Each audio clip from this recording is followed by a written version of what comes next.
নমস্কার বন্ধুরা, আজকে আমি বানাবো রুই মাছের রেজালা।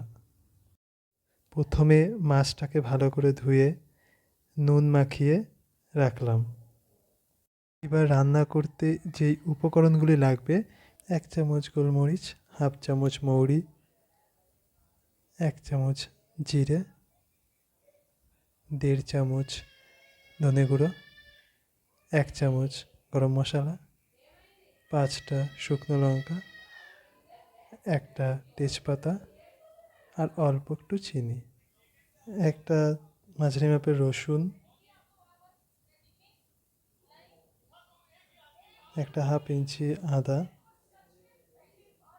3টে পেঁয়াজ টুকরো আর 6-7টা লঙ্কা। এবার একটা বাটিতে কাজু, চালমগজ এবং পোস্ত ভিজিয়ে রাখলাম আর 6 চামচ দই নিলাম।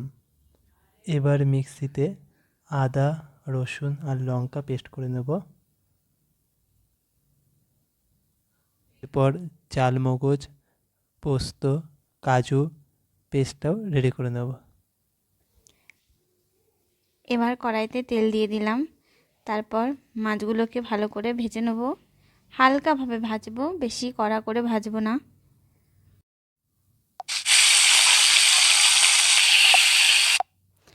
মাছটা ভেজে নেওয়ার পর আমরা একটা পাত্রে আবার গরম জল করে তাতে পেঁয়াজটা একটু সেদ্ধ করে নেব।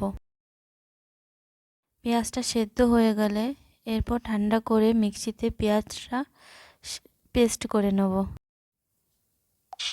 এবার কড়াইতে তেল গরম করে একটা তেজপাতা, 5টা শুকনো লঙ্কা, গোলমরিচ, মৌরি গুলো ভেজে নেব।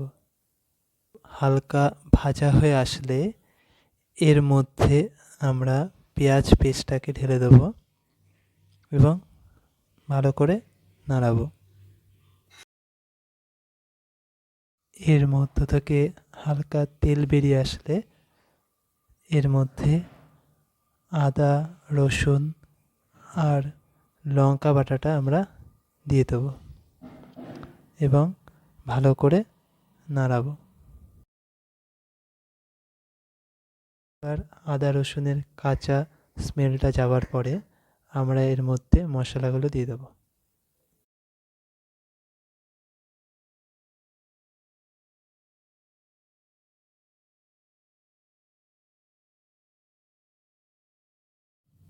তারপরে দিয়ে দেব পরিমাণ মতো নুন। এরপর মিশ্রণটাকে ভালো করে কষিয়ে নেব। এবার তেলটা ছেড়ে আসলে দিতে হবে চালমগজ, কাজু আর পোস্ত বাটাটা।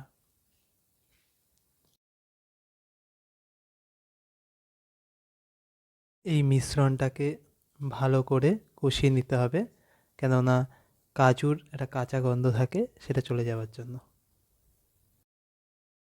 এবার মিশ্রণটা তেল ছেড়ে দিলে আগে থেকে ফেটিয়ে রাখা দইটা দিয়ে দেবো।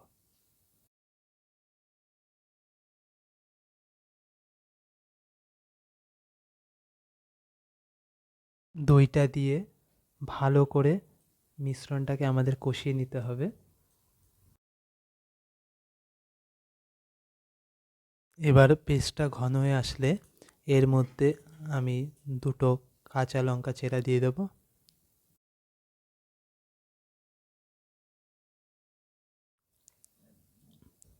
এবার হালকা জল দিয়ে দেবো।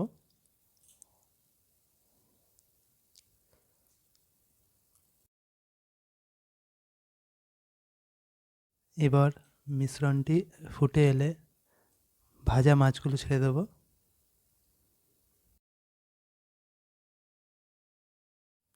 এবার মিশ্রণটি হয়ে আসলে এর মধ্যে 1 চামচ গরম মশলা দেব এবং গরম মশলা দিয়ে হালকা করে মিশিয়ে এটাকে নামিয়ে দেব। তারপরে হয়ে যাবে আমাদের রুই মাছের রেজালা। আপনারাও বাড়িতে তৈরি করবেন। কেমন লাগলো সেটা আমাকে আমার কমেন্টে জানাবেন। আরও এরকম ভিডিও পেতে হলে আমার চ্যানেলটাকে সাবস্ক্রাইব করবেন। আর সুস্থ থাকবেন, ভালো থাকবেন। ধন্যবাদ।